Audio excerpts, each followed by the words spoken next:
તો અમારા બધા ચાઇનાની દિવાલ કૂદી કૂદીને આયા બધા. તમે જો કેટલા આમ થાકી ગયા જો.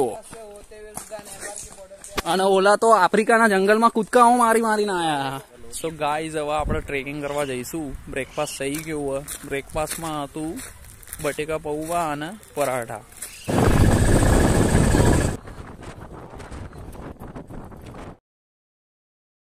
હવે આપણે અહીંયા ટ્રેકિંગ કરવા આવ્યા છીએ. આપણે ઊંચાઈ ઉપર પહોંચી ગયા છીએ. બહુ મસ્ત જગ્યા છે, તમે જોઈ શકો.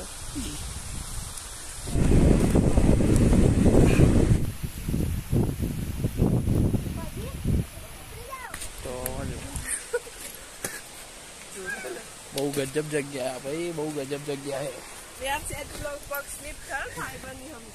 આગળથી રીચ પ્રજા આવી રહી. ચલો પહેલા